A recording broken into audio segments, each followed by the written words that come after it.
quiero compartir contigo un audio de Diosdado Cabello que está circulando en redes sociales. Y que, bueno, quiero saber cómo lo interpretas y te cuento cómo lo interpreto yo. Pero está rodando hace minutos en redes sociales. Oigamos. Mientras nos ven unidos, lo pensarán. Si nos ven uno por aquí y otro por allá, nos van a comer uno a uno. Y no va a quedar nadie. No va a quedar nadie, ninguno de nosotros. ¿Tú crees que la imagen que refleja en este momento el régimen es de unión? No, evidentemente no lo es, pero yo creo que ahí Diosdado Cabello, digamos, está apostando, digamos, si se quiere, algo estratégico, ¿no? Que es que simular esa unidad para no perder lo único que les importa, que es el poder. Yo creo que es evidente que luego de lo ocurrido el 3 de enero en Venezuela, la captura de Nicolás Maduro, estamos hablando de que debe haber a lo interno del régimen fracturas y fisuras de gente que no estaba, digamos, al tanto de cuán avanzadas o no podían estar estas conversaciones de Delcy Rodríguez con los Estados Unidos, que seguramente no están conformes con lo que está ocurriendo, pero ahí, digamos, el dilema para ellos, así como la oposición seguramente tiene otros dilemas, el dilema para ellos es ese, ¿no? O simulan y actúan en unidad, digamos, como está diciendo Diosdado Cabello, Claro. o si no, digamos, lo que está en riesgo es lo único que les importa, que es el poder, ¿no? Y Claro. cuando uno ve otros episodios en la historia, digamos, de toda esta etapa del chavismo, cuando ellos han sentido que ciertamente la posibilidad de perder el poder es inminente, ahí pareciera que están alineados y todos juegan para el mismo lado. Lo que pasa es que yo creo que un episodio como el del 3 de enero, digamos, tiene otras connotaciones y seguramente abre unas fisuras que a lo mejor todavía no estamos viendo, pero que seguramente a lo interno sí las están viendo. Claro. Roberto, en el caso de Gorrín no está confirmado. Se ha dicho que fue capturado igualmente en horas de la madrugada, pero que Gorrín estaría en la casa. ¿Por qué sería importante Gorrín para Estados Unidos? Bueno, Raúl Gorrín tiene una acusación en Estados Unidos, una acusación por lavado de dinero, no recuerdo ahora el monto, Dani, pero es una acusación grandísima en un esquema de lavado de dinero para el cual se utilizó PDVSA, la petrolera estatal venezolana, pero desde hace mucho se sabe que Raúl Gorrín también era, digamos, una suerte de operador financiero en su momento de Cilia Flores, de los hijos, de los sobrinos de Cilia Flores, que en varias de las tramas de corrupción más grandes que han ocurrido en Venezuela estos años está el nombre de Raúl Gorrín. Raúl Gorrín también ha estado involucrado en el esquema de comercialización de crudo venezolano para evadir sanciones, o sea que, digamos, en Estados Unidos también saben muy bien quién es Raúl Gorrín desde hace tiempo. Hay que recordar que en su momento le incautaron algunas propiedades en los Estados Unidos, así que, digamos, él está formalmente, digamos, prófugo de la justicia de los Estados Unidos. Tiene un caso abierto, una acusación abierta por lavado de dinero, así que por eso también es importante, porque además saben que ha sido también parte del círculo político de Cilia Flores. Bueno, pues habrá que seguir el curso de los acontecimientos para ver qué ocurre. Fíjate, para mí sería importante el saber, no se enterará, quién lo va a oficializar. Si Estados Unidos o Delcy Rodríguez. ¿Marcaría para ti una diferencia esto de acuerdo al anuncio de quién lo haga? Bueno, yo creo que dependiendo de quién haga el anuncio podemos darle una interpretación, pero al final el hecho, si se confirma la detención idónea, digamos, el hecho es el mismo, y si se confirma aún más una posible extradición, el hecho es el mismo. Es decir, por mucho que Delcy Rodríguez no sea quien haga el anuncio o no lo diga y Claro. quiera lavarse las manos o desentenderse, sería absurdo. De hecho, de las primeras decisiones que toma Delcy Rodríguez fue apartarlo como ministro de Industria primero y después del otro cargo que tenía en el Centro de Inversiones Productivas, ¿no? Lo que creo es que si en efecto Estados Unidos lo anuncia, creo que fue la agencia Reuters que ya informó, donde se habla de una cooperación, digamos, entre autoridades americanas y venezolanas, lo que sí confirmaría es, como digo, que entonces, digamos, hay una agenda que Delcy Rodríguez ha pactado con los Estados Unidos que seguramente tiene unos alcances más grandes de los que nos imaginamos todavía. Claro, evidentemente. Bueno, se habla de que esto habría sido realizado en colaboración con el FBI. O sea, exactamente han mencionado al FBI, pero no olvidemos también que el director de la CIA estuvo en Venezuela hace un par de semanas y que vimos una imagen que a ver, era inimaginable para nosotros a Delcy estarle dando la mano al director de la CIA. Ya confirmaba Marco Rubio, antes de que Laura Dogu llegara a Venezuela, que había ya 70 personas en la embajada. Y todos sabemos que en la embajada, bueno, hay diferentes componentes. Se reunió Dogu inmediatamente con Delcy Rodríguez, que por cierto, lo comentaba ayer, lo comento hoy, la llamó Delcy. Me reuní con Delcy, simplemente. Es decir, hay muchas cosas pasando que nos hablan de ese guión que, aunque no sea aceptado por los Rodríguez, vamos viendo cómo se cumple. Sí, es evidente, y yo agrego algo, Idania, ¿no? ¿Cómo compaginar esa campaña que quieren hacer ahora pidiendo el regreso de Maduro y Cilia Flores, si al mismo tiempo estás, digamos, defenestrando del todo a su operador financiero, que es Alex Saab, y encima estás dispuesto a extraditarlo a los Estados Unidos, ¿no? Entonces yo no sé cómo van a equiparar una cosa con otra, porque si están dispuestos a extraditar a Alex Saab en Estados Unidos porque creen y saben, digamos, que es responsable de distintos crímenes o distintas causas judiciales. Y si eso es así, la responsabilidad fundamental es de Nicolás Maduro, porque eso es sabido y vimos todos los esfuerzos de Maduro por rescatarlo. Pero sí, yo creo que sin lugar a dudas, y Dani, aquí hay más cosas.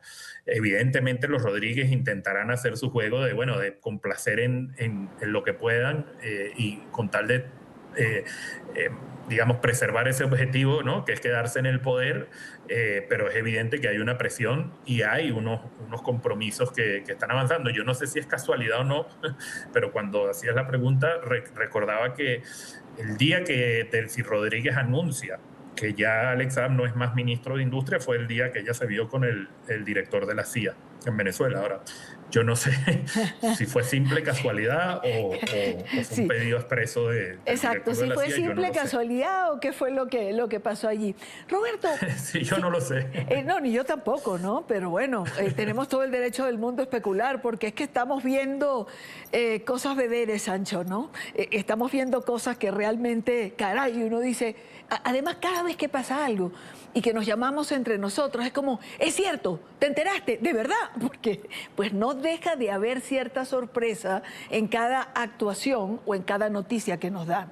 Ahora, Roberto, si tuviésemos que ponerle una cifra, tú has manejado muchas, pero si tuviésemos que ponerle una cifra al dinero que ha hecho Alex Saab a costa de los venezolanos, ¿qué cifra tú le pondrías?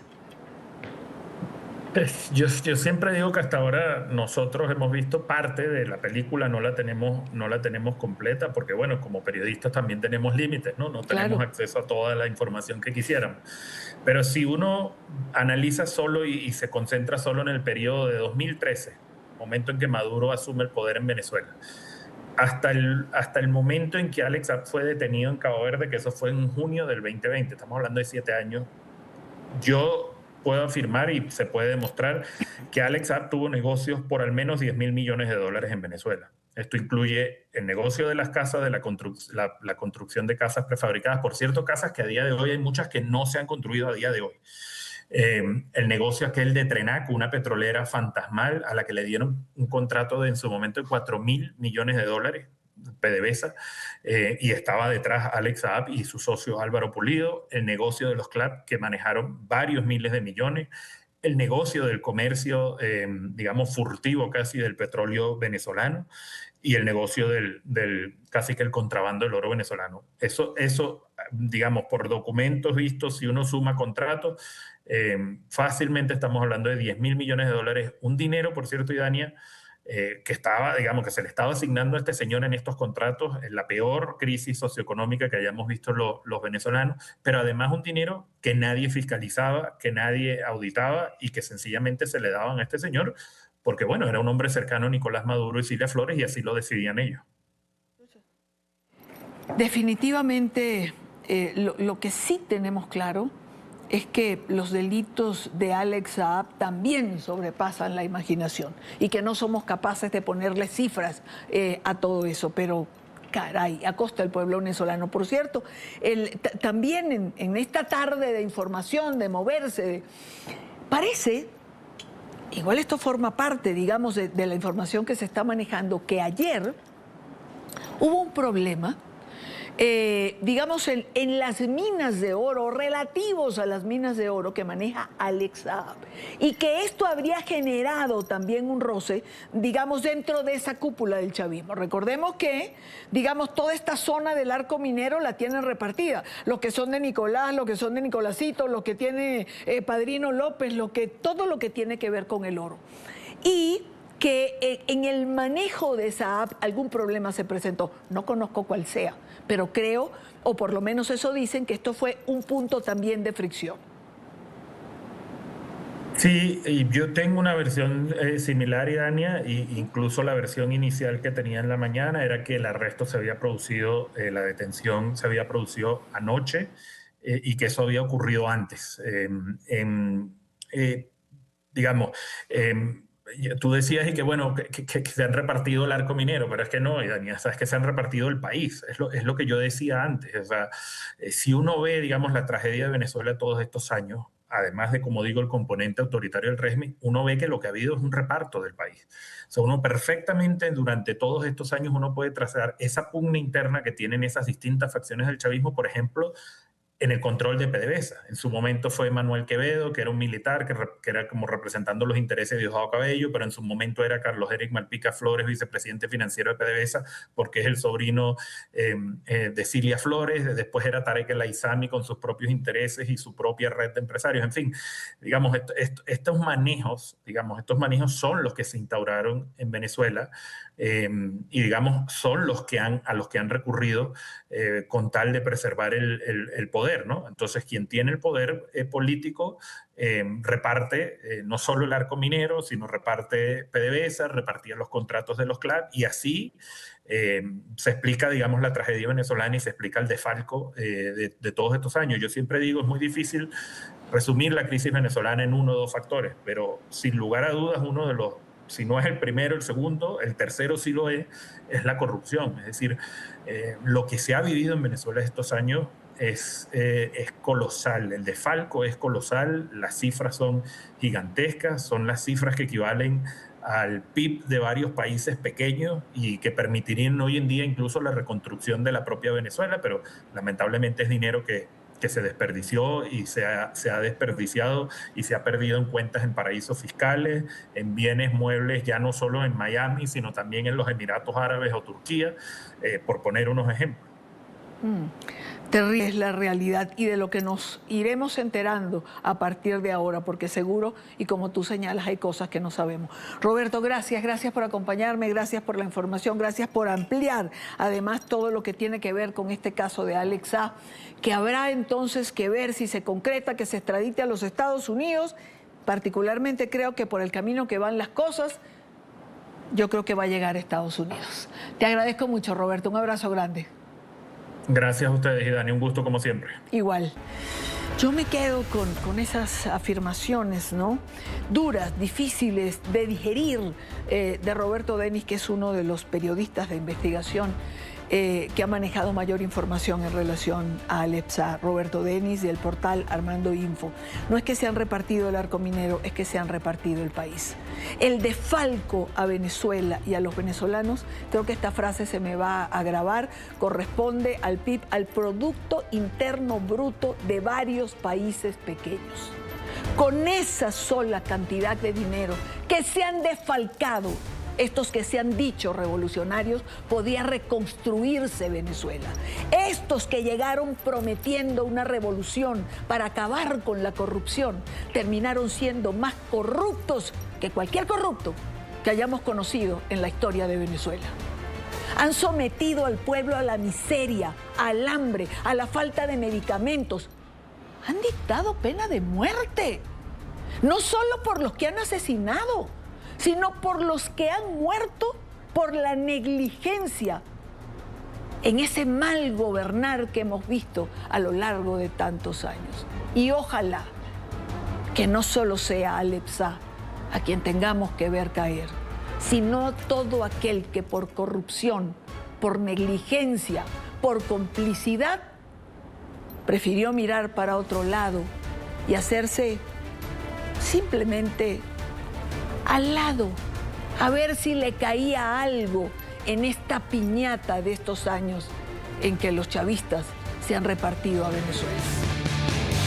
Es la marcha del león, rugiendo cada vez más.